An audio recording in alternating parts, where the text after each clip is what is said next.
Call, please. Mr. Albro. Here. Ms. Calderon. Mr. DaCosta. Here. Ms. Dunn. Here. Ms. Coffinger. Here. Mr. Luna. Here. Ms. Ryan. Vice President Gomez. Here. President Andrews. Here.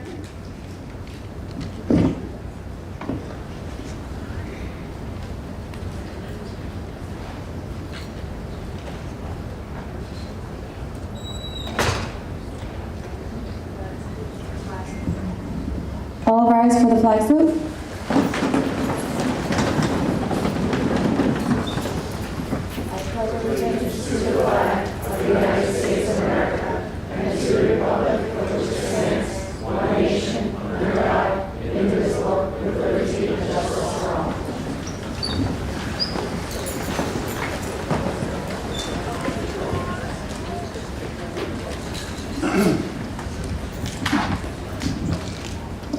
In accordance with the provisions of the New Jersey Open Public Meetings Law, the New Milford Board of Education has caused notice of this meeting to be published by having the date, time, and place thereof posted in the Borough Hall and the New Milford Public Library. Notices have been sent to the Record and the Twin Borough News.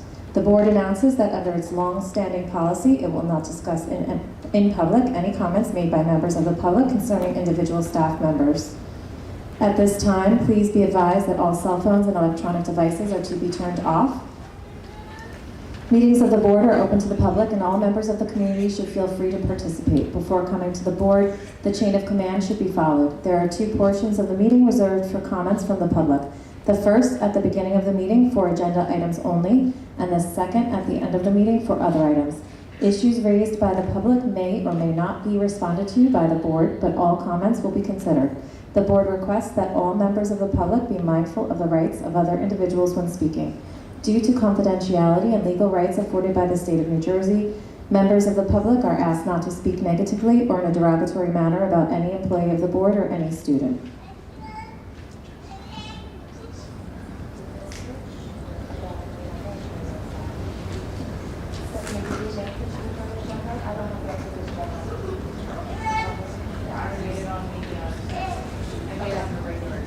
I'm just going to announce that anyone who has the original agenda, we made a change to the order. So I don't know who has an updated agenda or an original, but we are going to do the presentations first. Good evening, everybody, and thank you so much for coming. We take every opportunity that we can to celebrate our students and to celebrate our teachers and our coaches and all of the wonderful things about the district. And so tonight I've asked Mr. Riccardelli if he would please come forward and recognize some of our student athletes. Where is Mr. Riccardelli? There he is. He promised me that he would use the microphone.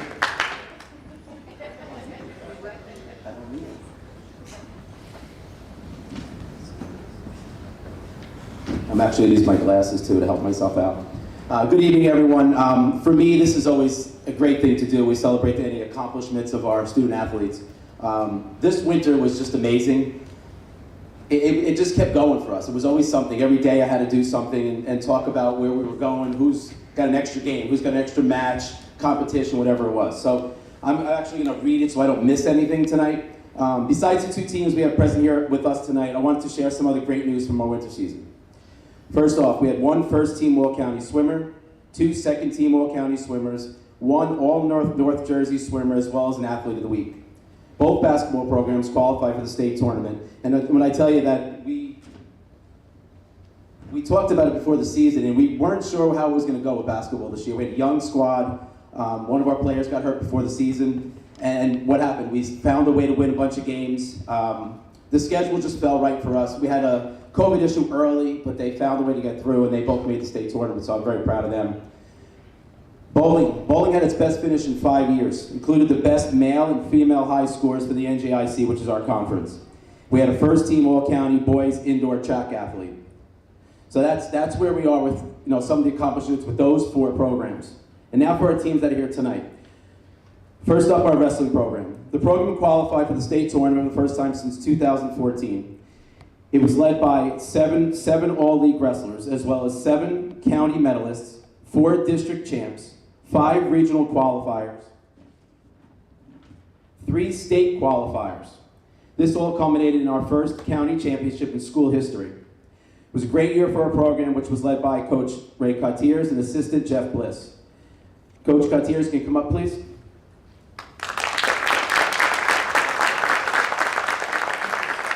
So we have individual plaques for each of our student athletes. And there is a plaque that's already in the hallway down by the athletic wing that says exactly what it is, first Bergen County Championship. And the banner will go up during the summer, as will the cheerleading. So whatever order you want to do, it's fine. Okay, we'll just call them up as it is. Quick thank you to Joe Riccadelli, who gives us great support throughout the year. Always there when we need him, and thank you for everything, Joe. All right, boys, I'll call you up. All right, Josue Linares. Jersey Ryan.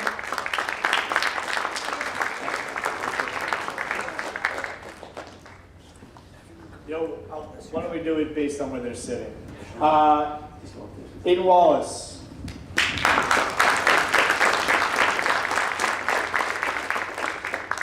Chris Dunn. Kevin Ryan.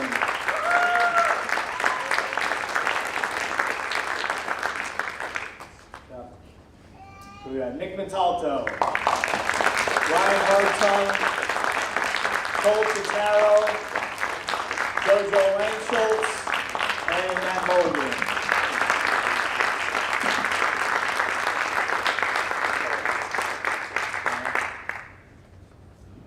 Joe.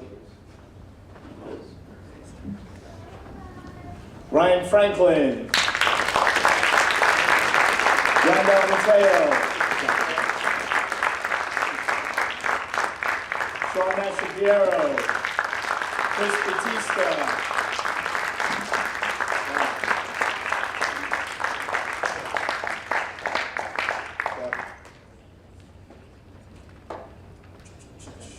Joe Tenen, Sarah Totaro.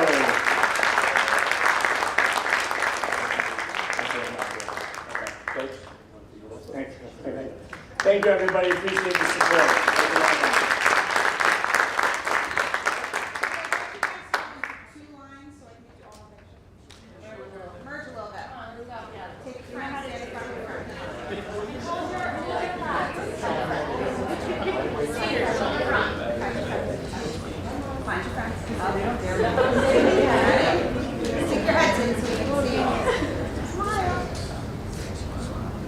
Thank you.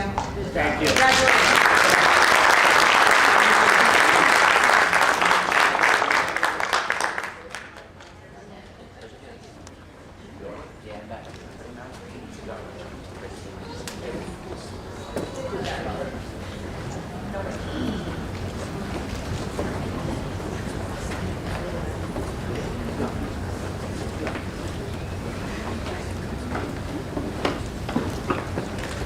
All right, next up is our competition cheer team.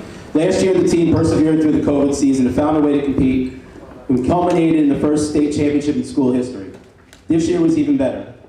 The regular season was undefeated. They were 7-0. They were knocking off many larger schools at a number of different competitions throughout the state of New Jersey.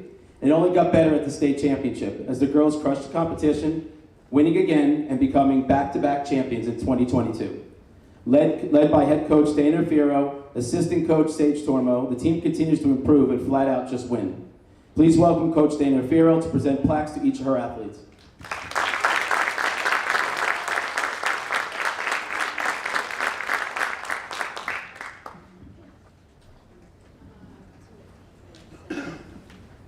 Gianna Fernandez. Isabella Spurman. Lindsay Pickman. Katie Basso. Ella Abernoff. Ryan Privo.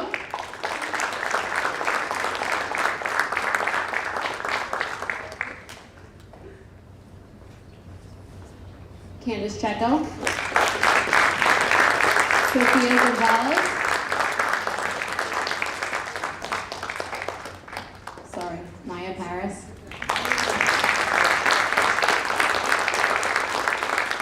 Sophia Hernandez. And Emma Mendes.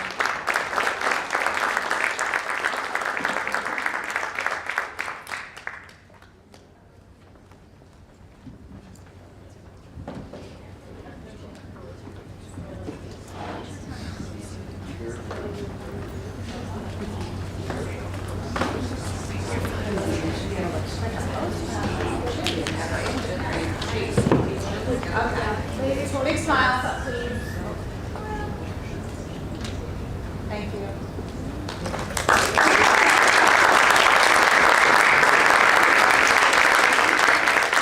And final congratulations to both of our teams.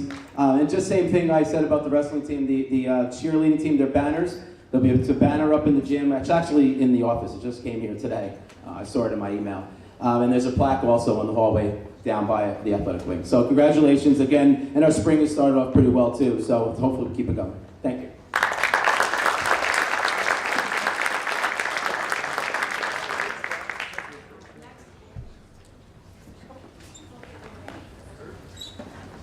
Okay, next I would like to invite Michael Castronovo and the Education Foundation because they have some wonderful presentations to make this evening. Thank you. Good evening, everyone. Well, they're all leaving now.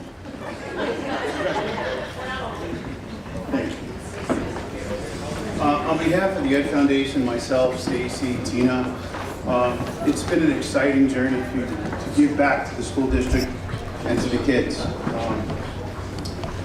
Over the last 4 years, we've been able to give $51,000 in donations to the teachers. And this year, we're going to do between $15,000 and $18,000. So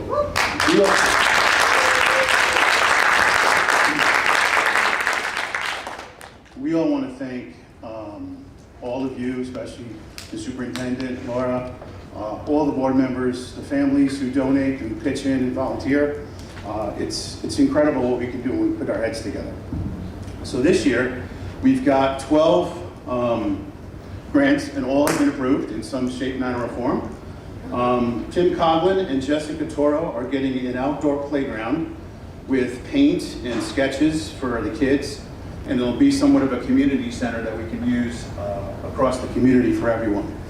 And the paint was donated by Hollywood Landscaping, if anybody knows them. Mabel Bonilla, items for the IBC and MD room for the new Milford High School. Dana Gershavish got chicken eggs hatching at Berkeley School, so the kids are loving that today. They were actually brought in, I think today, right? Yes. Janine Tricario and Brendan King got items to update the teacher's room in the high school here. A lot of what COVID did to them, we tried to help out a little bit by making their room a little bit brighter. So hopefully that comes in sooner rather than later. Jessica Yeager got journal books for the 10th and 12th grade class for the high school. Heidi Hatter Thor got 4 xylophones, which I didn't really know what that was until I saw a picture of it. But they're pretty exciting. So she's really excited about that. Keith Devereaux got a digital microscope that puts whatever he puts on the microscope on a big, huge screen for the kids to look at. It was pretty amazing to see a red blood cell that big. So I don't know if you guys have ever seen it, but it's pretty wild. Jamie McHugh got an IBC Learning Center for the Gibbs School. Laura Evans got a ton of books for the first grade class at Berkeley. I think they're splitting them amongst all the teachers there. Lisa Horrigan, thank you for coming. Thank you, Laura, for coming tonight as well. Lisa Horrigan got outdoor garden for the Berkeley School, and the dirt is going to be donated by Hollywood Landscaping, and Fresh and Fancy Farms is going to donate plants. So that should be great for the kids for many years to come, showing them how to plant and grow things to make them farm to table. Lizette Morel is getting a visiting lecture and art supplies for the high school. And Ms. Howard is getting a headset for students to practice listening, speaking skills in world languages in the middle school. So really good stuff, and we're hoping that this continues. It's the most grants we've ever gotten in any one year, so tell all your colleagues thank you and to keep them coming. The last thing we have is a donation from COVID by NPE Bank to do something to help the kids really change. It's hard to, they wanted us to spend it on COVID-related items. We kind of changed that into redesigning the culinary room. So between us, NPE, and the New Milford School District, we redesigned the whole culinary room for the kids. And this is a plaque for you guys to put up for that room. So thank you very much, and we look forward to doing many more things.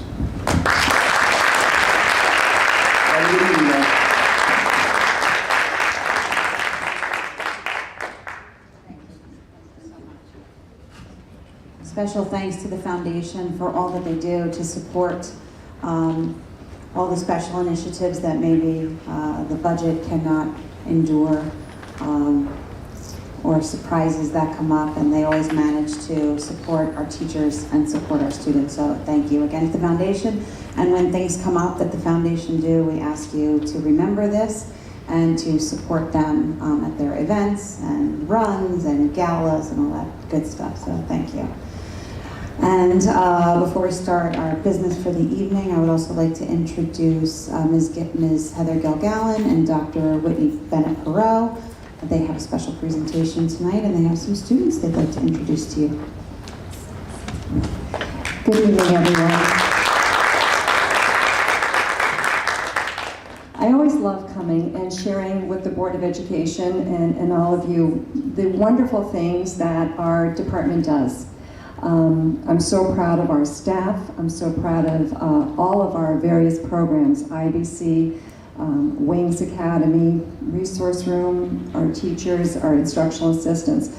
But I'm most proud of our students. And so when I was thinking about the presentation this evening, I said I could talk on and on, but I thought it would be really nice to hear from 3 of our graduating students and to share their experiences and what New Milford has meant to them. So they are very excited to share, a little nervous, but the first I'd like to introduce is Caroline. Caroline is graduating from New Milford High School and going on to the Turning Points program at Bergen Community College.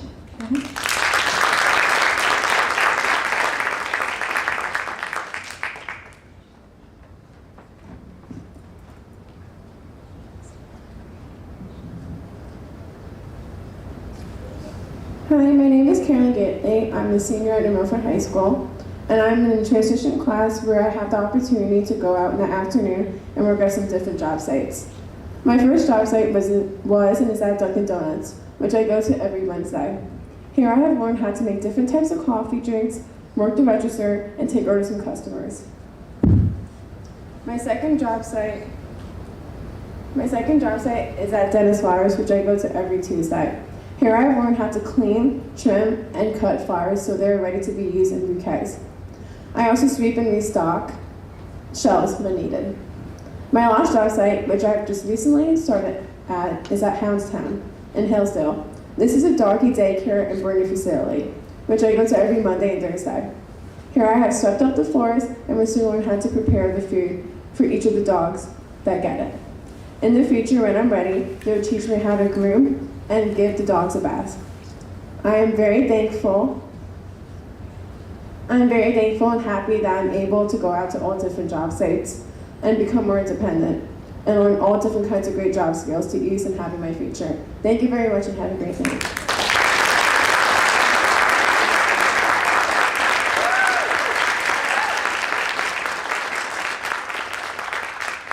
And as I said, Caroline is going on to the Turning Points program at Bergen Community College. Next, I'd like to bring Adriana up. Adriana joined us the last 3 years at the Wings Academy, and so she's going to be sharing her experiences.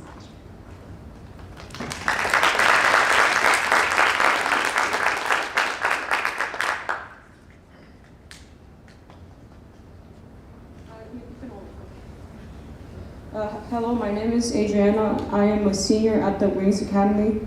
During my 3 years at the Wings Academy, I have worked at ShopRite, Woodcrest, New Milford Public Library, a laundry chute, and Subway. My favorite job site is a laundry chute. Wings Academy has taught me to be more independent by teaching me travel safety, counting money, and using Access Link. My other experiences at the Wings Academy are doing in-house chores like laundry, washing dishes, and vacuuming. I also learned how to prepare meals and shop for groceries. I am thankful for the Wings Academy and the staff because they have made me believe in myself and made me more independent. Thank you and have a good night.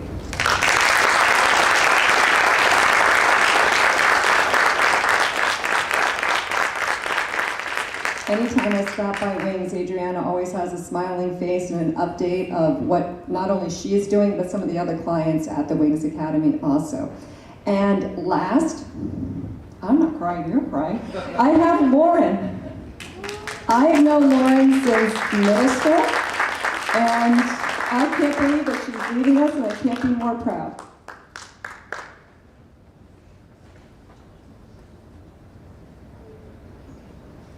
Hello, my name is Lauren. I am a senior at the Wings Academy.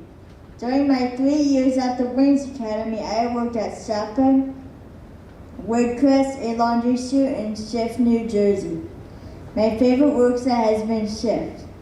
Wings Academy has taught me to travel train, fill out a travel checklist, and use Access Link.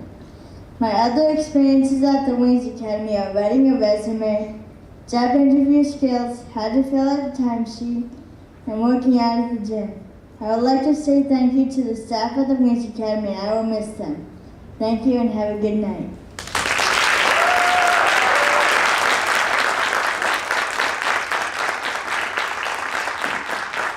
So I'm certainly proud of all three of these ladies, and thank you for writing your speeches and coming and sharing your experiences at the high school and at Wings Academy. Before we move into part 2 of our presentation, I didn't know if any of the board members had any questions for our presenters.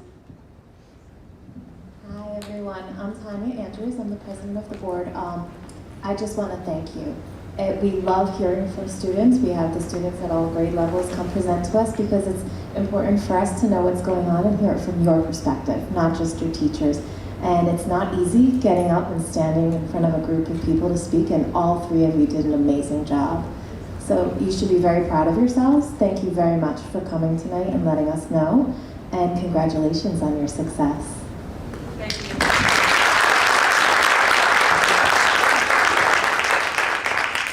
Okay, thank you ladies, well done, very proud. And now I'd like to turn the rest of our presentation over to Mrs. Heather Gilgallen. Mrs. Gilgallen is our new supervisor. She started with us in July, and she's going to introduce the next part of our presentation. So I also want to say that I know these three young ladies. I've met Adriana and Lauren when I started here this year. I've had the wonderful pleasure of knowing Caroline since preschool, so talk about not wanting to cry. I'm ready to cry, miss. It's not just what we do in our programs, it's also the hard work of these three young ladies and their willingness to learn new skills and really put all of their energy into just trying to learn what they can and get out of the experience. So I think we need to give them another round of applause because they are awesome.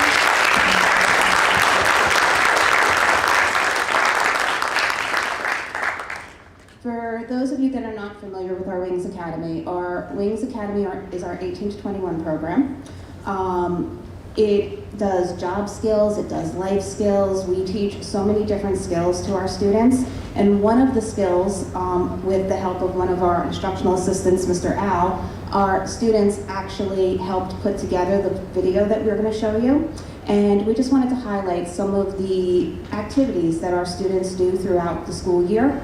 And we have different pictures from all grade levels, and I don't know who's going to press play, because I don't know what the computer is. Okay. So I'd like everybody to just sit and enjoy and see some of the wonderful activities that our students have engaged in.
Westervelt is here, our classroom teacher at Wings. Mrs. Westervelt, you can just stand for a second so we can acknowledge all the hard work that put into together our video tonight. And our teachers and students who all contributed to that, and that concludes our presentation. Thank you so much for allowing us to share. I don't know, board members, if you have any questions. Okay, good. Mrs. Carrell, I don't have a question. I just want to say thank you for bringing your students tonight and for the presentation. It's wonderful to see the smiles, the hands-on activities, and even the notes you wrote about the swing, the relationships built, and each individual being, you know, celebrating their individuality. Thank you. Thank you so much, Elder Mr. Brown, and all of our students. I would like to propose a quick 5-minute recess so that some of you I know have homework and need to do things, right? And we're going to move our meeting up to the stage. So a quick 5 minutes, thanks.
Mary, great to see you. Mary. Hi, thank you.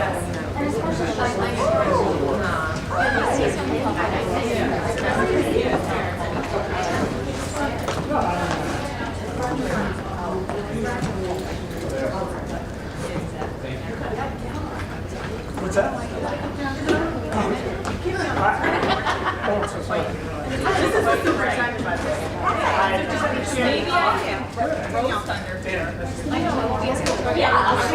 it up.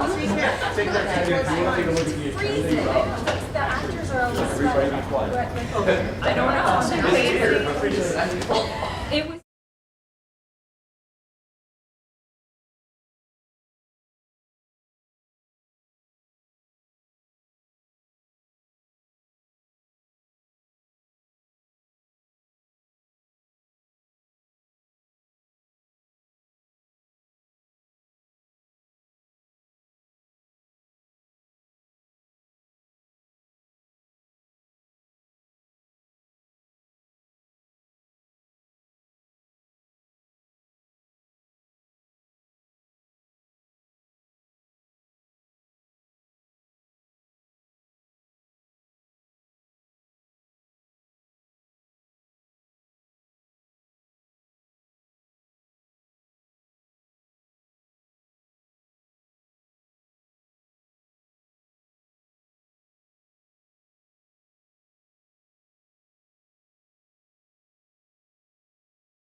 Dan, do you need to actually use the mic, or you said there's mics here?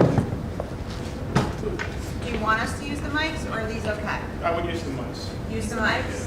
Okay. The board members are mics for the stage. So do you expect them to start?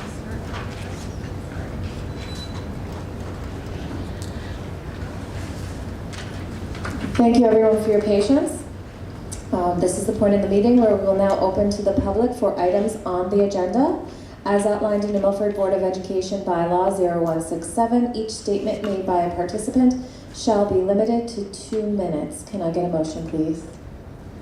Motion by Anthony Alborough, second by Nicole Dunn. All in favor? Aye. Opposed? Do we have any questions or comments from the public? Okay. Can we get a motion to close to the public? Motion by Nicole Dunn, seconded by John DaCosta. All in favor? Aye. Opposed? We now have our Superintendent of Schools report, Mrs. Danielle Shanley. Thank you.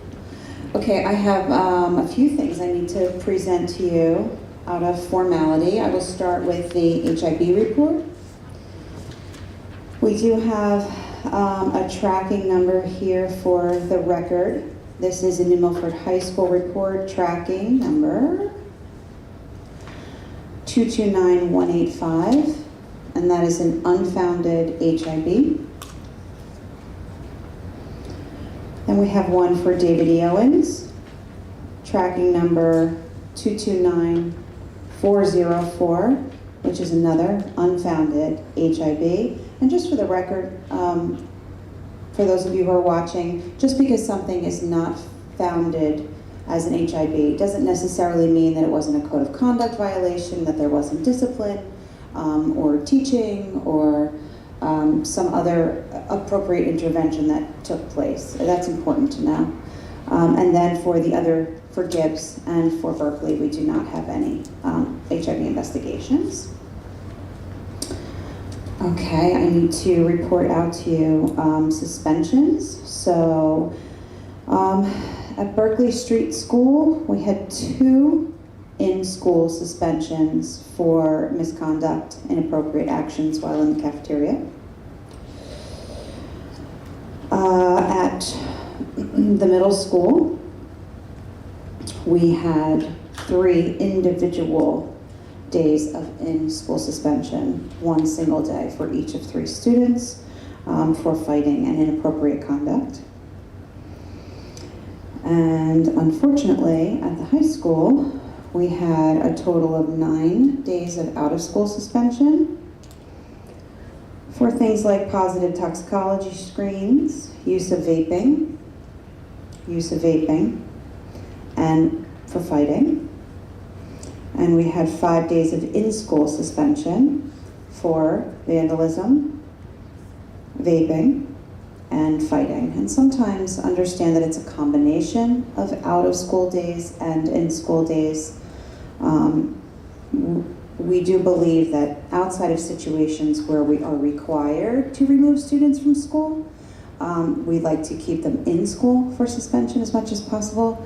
We don't necessarily feel that leaving students who are in crisis or in trouble home alone very often because parents are working. We don't necessarily think that that's healthy, so we do what we can to keep students in school for any sort of remediation. Okay, and I'd like to also thank everybody who came out tonight. We had a nice crowd in the auditorium this evening to celebrate our students and our coaches and our teachers and our programs, and also special thanks to the foundation. I do have a prepared statement I would like to share with the public, and I just ask you to bear with me while I read it. Some of you may have heard that on June 3rd, 2020, the NJDOE adopted new content-specific standards for implementation in September of 2022. And they do this as part of a regular rotation of standards review, revision, and adoption. Some of these new standards are already at the center of scrutiny. And in the past few weeks, I have received a few inquiries from parents about what we are teaching, what is in the curriculum. And I'm not sure I can answer such a broad question in a single email or in a superintendent's report. But I do have to read between the lines and assume that these parents are alluding to one or more of what I believe are sensationalized topics found within the New Jersey student learning standards. I do recognize that parents have questions, and we are here to do our best to answer those questions for you.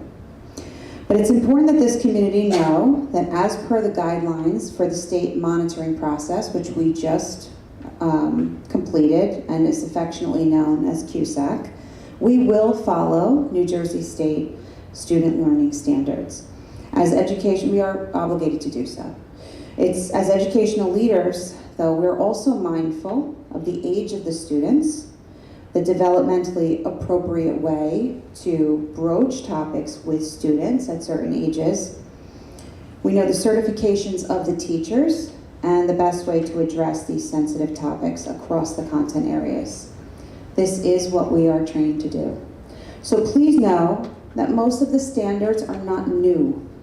There's likely something in every content area, be it language arts, social studies, science, health, that when viewed without knowing how the teachers approach the topic might seem controversial. There is a board policy which guides you and us in the process for handling challenged materials. That is policy 2250. It's called Library and Classroom Reading Collections and Challenged Materials. And parents have the right to request that their minor children be given an alternative assignment or text for certain areas of study. Teachers and nurses are trained and certified to teach topics in their areas of discipline, and we take our roles and responsibilities very seriously, and we plan with purpose. We seek quality professional development and quality resources, and we support the teaching and learning of these standards. In public education, our responsibility is to educate and support all children and, in extension, their families. And we are tasked with following the standards as well as making all students, faculty, family members, and staff feel accepted and safe here. I caution parents to be critical consumers of information you see and hear. Much of what is being peddled on social media and cable news simply misrepresents the language and the spirit of the standards that we follow. So please read the actual standards, which are available on the NJDOE website. You can simply Google NJDOE Student Learning Standards, and you can see all of the standards, all content areas, all grade bands. And if needed, please reach out to Ms. Odoxta, our Assistant Superintendent for Curriculum and Instruction, and we will do what we can to provide you with the answers to your questions. Thank you. That's the end of my report.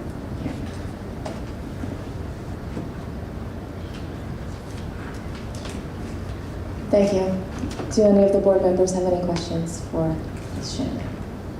Okay. That brings us to our Assistant Superintendent for Curriculum and Instruction, Lauren Odoxta.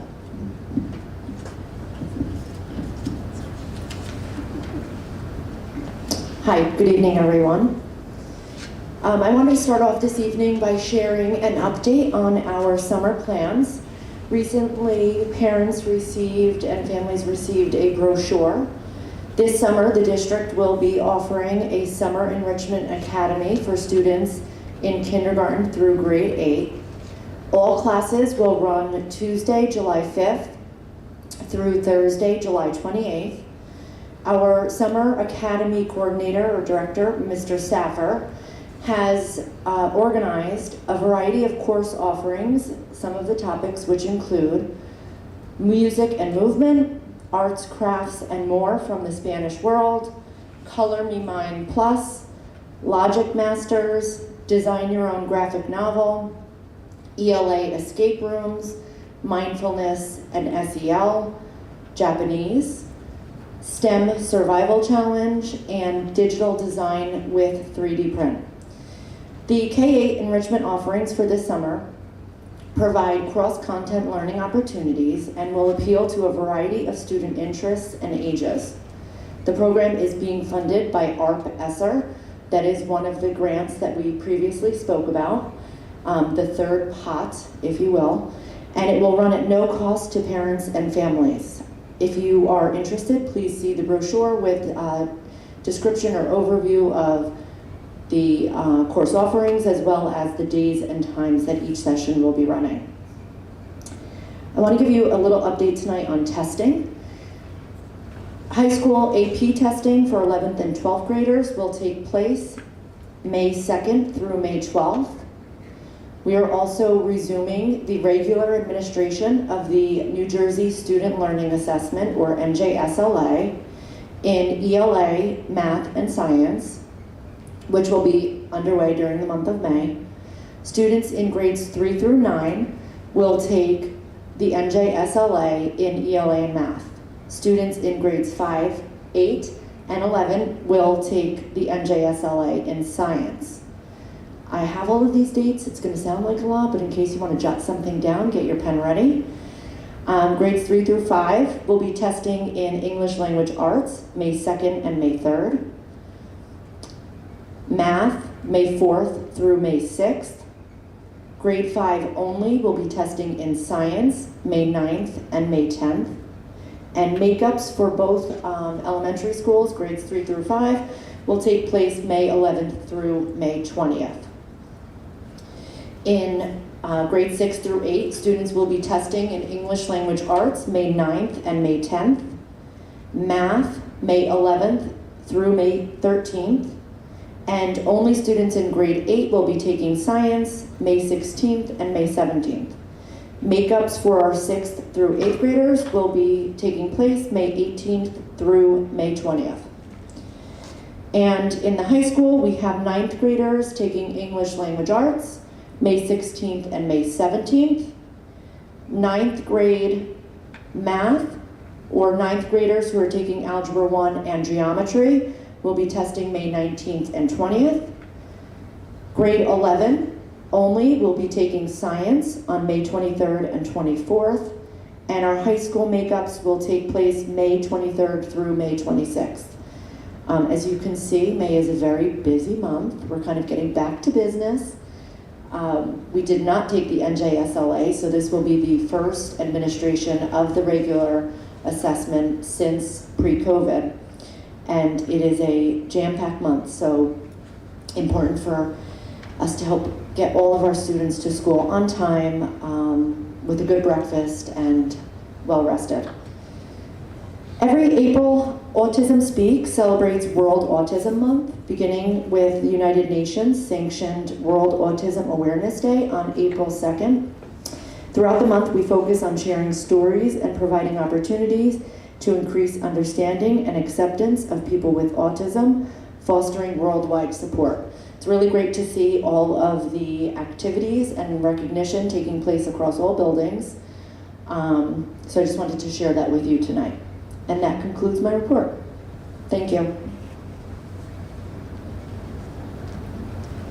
Could I just tag on a couple other things, just because you mentioned things and it made me think? So May is also AP testing. Oh, did you? I missed that. I was taking notes. I'm so sorry.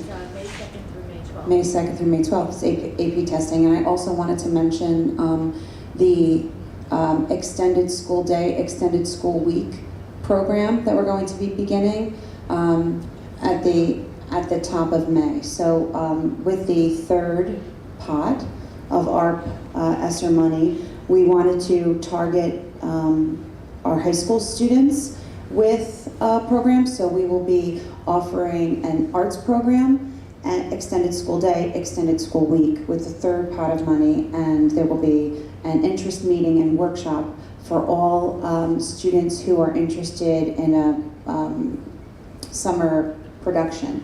So this will begin in the school year and then run through the summer, through the first week of August. I'm asking the board to approve the show and the program officially at the next meeting. I did give them the heads up that we were trying to plan this. And so we're looking for all singers, dancers, musicians, and actors from 8th grade through 12 to participate in this program. And I think the kids have gotten wind of it, so they're already excited.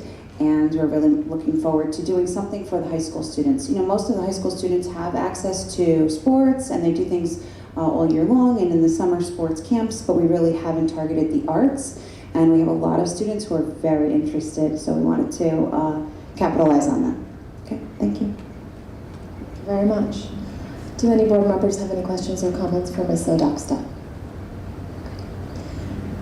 That leads us to our business administrator's report. Stephanie Kujar. Good evening, everyone. Tonight I just wanted to highlight a few things that are going on in the business office. The first is we are up for a food services contract, so we had to submit to the state an RFP that was due to the state on April 8th. That was submitted. We'll be putting that out. We have a walkthrough at the beginning of May, and we'll look to award a contract sometime in May or in June.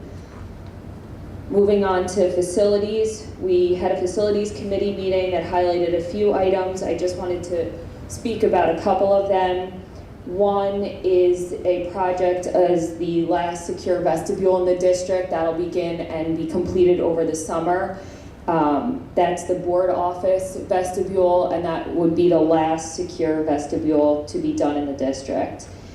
We last July, I had presented a direct install project to do lighting, small mechanical and HVAC work, and it did not include boilers. Our boilers at the middle school were constantly having contractors in to get the boilers up and running. They're quite past their useful lifespan, and so instead of using district dollars. We were able to wrap that into this project. I spoke about it with the facilities committee. It was already board approved in July, so I had to submit extension letters on that program, and that's in the works. We have had some supply issues on getting materials, but we should have everything and all the HVAC and small mechanical done before heating season on October 15th, 2022. So that's a target end date for at least the HVAC, and then we'll be doing lighting inside and out through all 4 school buildings.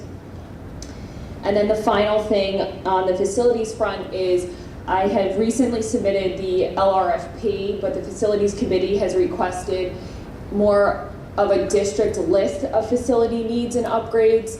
And we'll be looking to put that together with the building level administrators to really prioritize what needs to be done for the students here.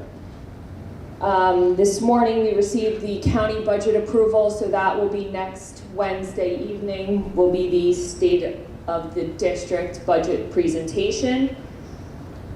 And lastly, I think I've spoken to the board a bunch about the increase in transportation costs. This is seen throughout the state. It has to do with increase in fuel costs, the shortage of drivers, and just earlier this week, I received a notice that one of our contracts is going to be upwards of $80,000 to transport 1 student next year. So I had spoke about this in Finance Committee and the needs to increase in our transportation costs. And so I just want to let the board know that the person in my office who does accounts payable, Faith, has been instrumental in pulling together a list for me. And through that, I've been working on other alternatives. And so I'm not ready to share quite yet, but I think we're headed into a creative solution to sort of change and not have these crazy costs for 1 student. So I look forward to sharing that, but I'm just not quite ready to share my full plan just yet. And I think that concludes my report for the evening. Thank you very much. Do any of the board members have any questions for Dr. Bouchard? I just want to say thank you to you and your staff for working tirelessly and creatively to find creative solutions and keep costs to taxpayers down. It's appreciated. Before we move on to the agenda items for discussion, I would just like to make a statement to our board. It was brought to my attention that some of the board members may have had some concerns about making sure that all board member voices are heard equally without interruptions. All boards follow Robert's rules, which we've all received copies of, and that's how board meetings are followed. That should allow for everyone to be equally heard when these rules are followed. In the past, our board has been very relaxed, but we will continue to follow them, and we will make sure we do follow them. Everyone will have their turn to speak, and you will have a second turn to speak after everyone has had a chance. I just felt everyone should never feel that they can't have their voice heard. So we all respectfully respect each other on this board, and it works well, and we'll stick to Robert's rules. Okay. Agenda items for discussion. Review of board action. I have to peek at Heather. Okay. Review of educational programs and curriculum. I would just like to say a huge thank you for the scholarships. Does any other? Yes. Always appreciated, just as Ed Foundation. So thank you for those. Any other board members? No? Review of personnel recommendations. I have 2 things. I had reached out about P126. That'll have some specifics on it, right? I don't know if, I haven't looked at the updated agenda, but it will. Coaching? Yes, just to be specific, in the past, we've had some miscommunications about, is it a part-time, half-time, shared time, as per agreement, so just so that all board members know specifically what we're approving. Yes, Matthew Perkins, assistant middle school track coach. So just so, yes, that is obviously approved by the board. We all agreed, and there was, I think, a discussion with the NMHS. So I would just like to make sure that it has specifics so that it's crystal clear. And then the other thing I would like to say is, I don't know which number it is, I think it's P129, with a very large regret to Mrs. LePage and Ms. Bilali. You both will be very missed in this district. And I won't out my daughter and say what she said. Well, no, I'm going to out her. She'll hate me for it. But I mentioned to her, oh, Mrs. LePage is retiring. And she said, really? Oh, that's a shame. She's a good one. Mr. What? Oh, I'm going to walk because I don't want to have to pass the mic all the way around. Well, I think I can project if I need to. Oh, but we have the people at home, so.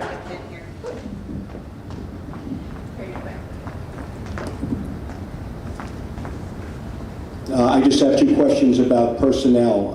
Personnel 141, I'd like to know what role this staff member will be playing.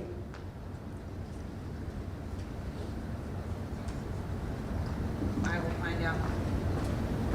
And those who couldn't hear, Ms. Shanley said she will find out. I will find out. And I just have another one. You should have warned me. Regarding personnel 145, my question is whether this is something that the board had appointed to take place previously, or just get some more background on these payments.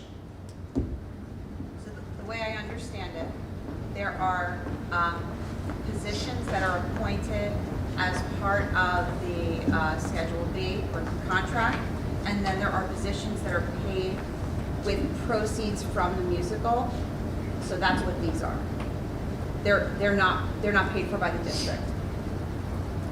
They're being paid for with the proceeds from the musical. So there's some positions within the musical that are budgeted and some that are not. Is the musical a school account? This is an activities account. Okay. These particular positions are activities account positions. And what determines the compensation? It's my understanding that this is the compensation each year. So I don't know how those numbers came about. They certainly weren't negotiated because it's not in the contract. But I could take a look and see what the history is on that. Thank you.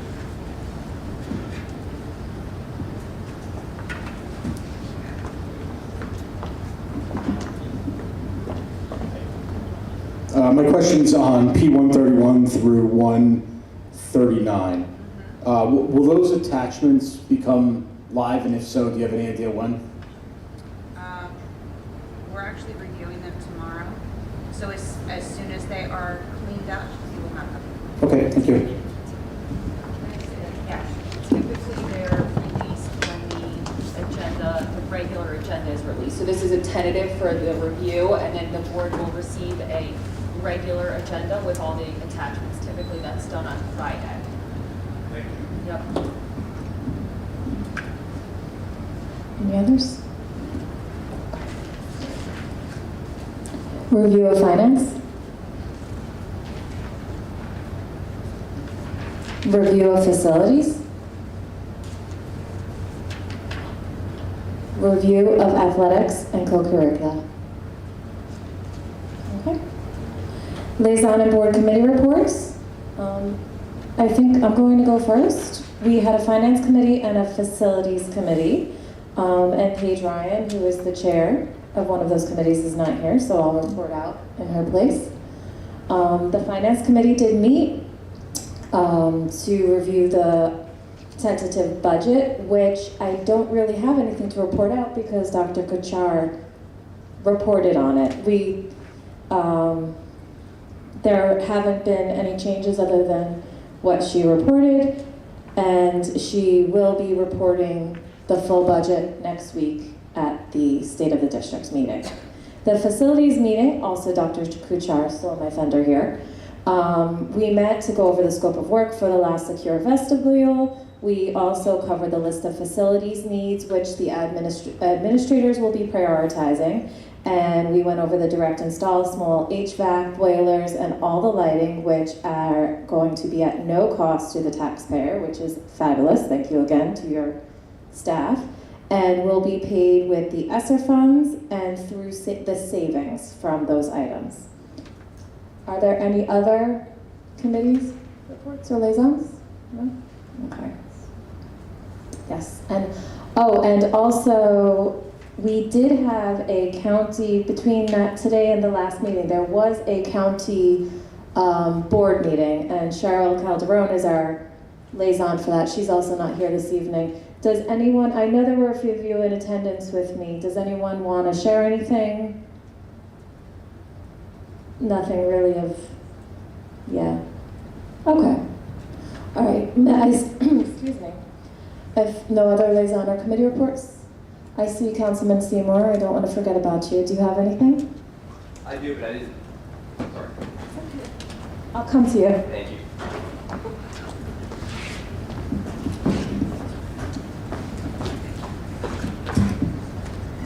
It's great to see everybody. I just wanted to remind everybody that on Saturday morning at 10 o'clock at the Hovnanian School will be the beginning of the parade for the joint softball Little League opening day. And there'll be a joint ceremony that follows at Kennedy. And we hope to see you there. In terms of, obviously, one of our more pressing updates from this week,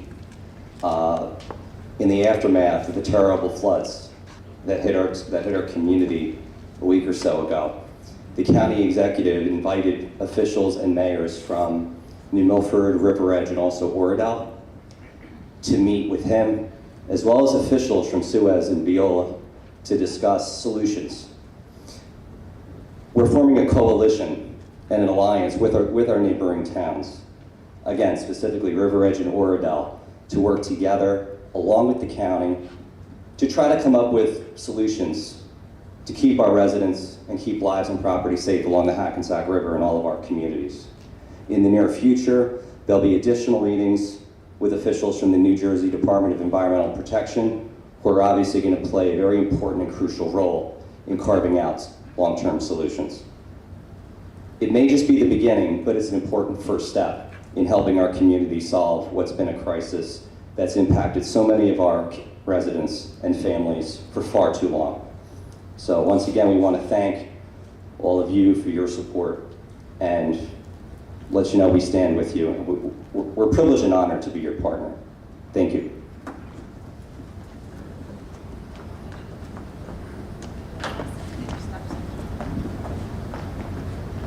Thank you, Councilman. And we are privileged and honored to partner with the town as well. So thank you. Getting my steps in. All right.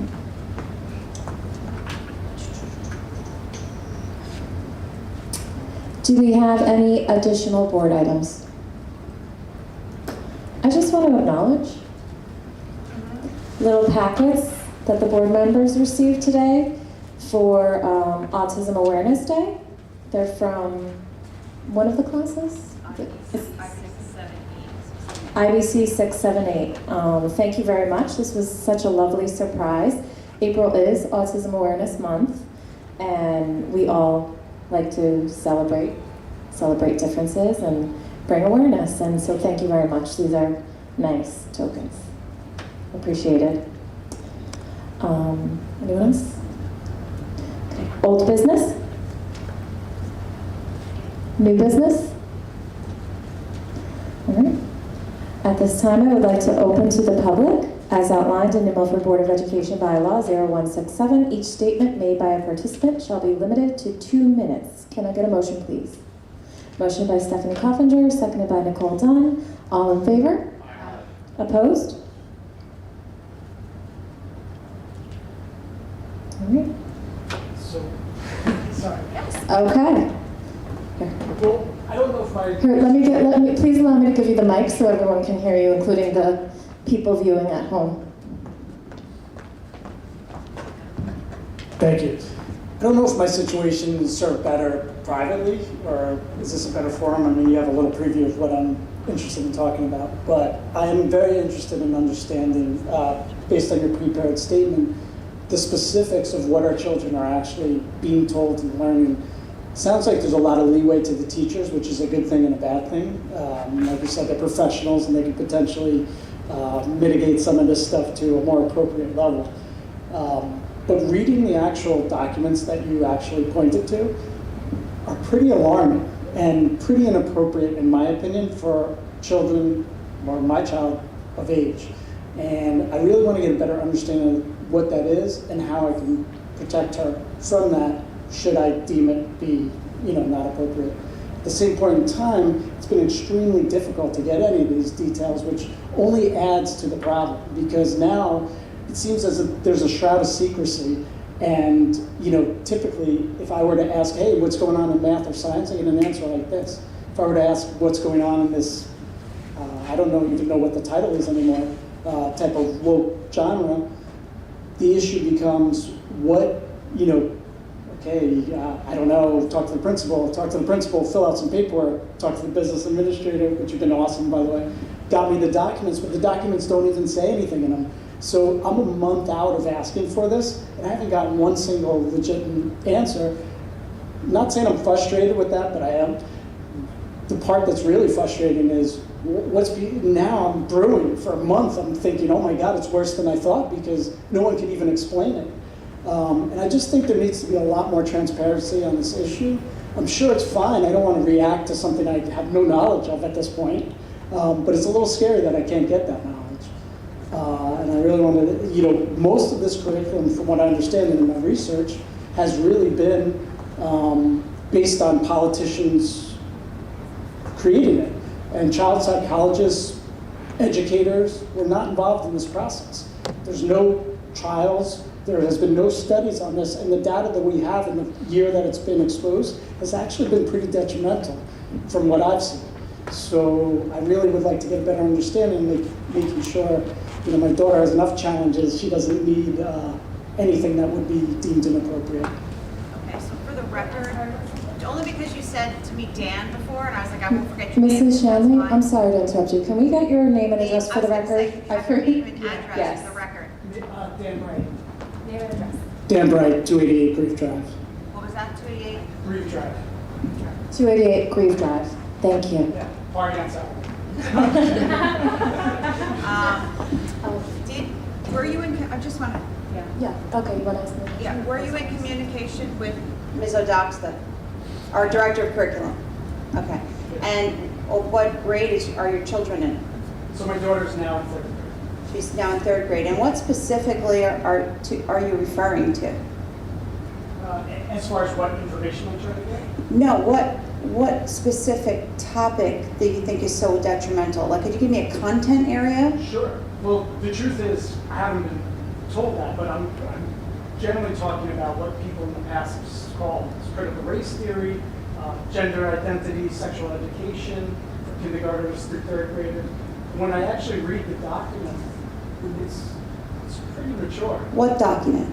The one that actually I just saw the new layout for the sexual education for New Jersey students starting whenever it is. September of 2022? Yes. Okay. So, but I know since March of 21, this has been going on. And again, in code, not in reality, I'm getting hints of stuff that aren't being told I'm not. I wouldn't like it. In addition to the fact, my daughter, who is like just totally innocent, is saying crazy stuff. I'm like, where did you get that? Okay, Yes, so very alarming. I do think that this is a personal conversation to have. I think a good place to start is with Ms. Odoxa because she's our director of curriculum. She oversees the curriculum and she works with the teachers in developing the curriculum and she knows the standards like no other. Yeah. That's one piece. What your daughter's personal experiences are, that I don't know what she's saying that you're saying, where are you getting this? But I will tell you this just for the record. We don't teach critical race theory in public school. It's not a K-12 topic. It's really more for lawyers or people who are studying law and are studying systems, judicial systems, because it's just beyond what our students do. So there is no critical race theory in the standards, and there's no critical race theory being taught in our schools. That's for certain. It's just not there. When it comes to health standards, those are clearly delineated, and we do have curriculum, and we will have fresh new health curriculum that follows the implementation guidelines of the state. We have to do that, and we always, some of those standards are written that by the end of grade 2, this will happen. By the end of grade 5, this will happen. And generally, if something is a topic that may seem odd for a 3rd grader, we're probably putting it in 5th grade. I mean, that's generally how we do things. And if it's a topic that's sensitive, like the body and things like that, we'll separate students by gender, we'll have the nurse involved in the discussion, and we will notify the parents that those things are happening. And that has been happening since I was in school. And the little note came home and said, your daughter is going to participate in a lesson on X, and if you don't want your daughter to participate in that lesson, she doesn't have to. So we have done that that's sort of what I was saying before. We have been doing this for years, the talk, that 5th grade talk, that 8th grade talk, that 11th grade talk. That's been going on since all of us were in school. And none of this is really new. What may be new is that it's written in code or delineated in a way that maybe people even weren't aware that their children were being educated on, let's say, the proper names of body parts. We've always been teaching that. Now it's written in the standard. So I think, I'm glad you came. I'm glad you asked your questions. You brought up, I think, questions. Well, you invited me to a party, so I'm glad you came. And I think that you're asking questions that a lot of parents have. And I think it's fair to ask those questions. It certainly is. They're your children and you want to know. And there are things that you can pull your children from, and actually things by code that you really aren't supposed to or can't. But what we do is try to make sure that what we do is age appropriate. I really like this, I appreciate that. What we do is age appropriate, and that if it's sensitive in nature, we sometimes separate the kids and things like that. But I will say this, I do believe that there is likely, outside of maybe math, but there's a lot of conversation about new math versus old math and how the new math is bad math and the old math is the good math. So there's a controversy right there. I would argue that there is not a discipline in all of the content areas that we teach that doesn't have something that can be challenged, right? In science is whether or not global climate change really exists, or is it a hoax? In literature, it's this book, this author, that topic, kids shouldn't read this, kids shouldn't read that, right? In social studies, is our history whitewashed? Is our history true? Do kids really learn history? I'm not talking about critical race theory, but do we learn the truth? Yeah, I think we're just talking about different titles for it, but you're... No, that's not, I'm not going to argue with you about critical race theory because we don't teach it in school. Okay, we don't. But, so there are probably in each and every content area, there's something, they say like a good library has something to offend everyone. There's something in each discipline that I'm sure parents could question. And so you have a right to review our curriculum. Ms. Odoxa will help you with gaining access to our curriculum. And keep in mind that things will be readopted or revisited before September in some of those disciplines because they're required to by code. So just so I can speak about it better in the future, what do you call it then? You had a prepared state for this type of...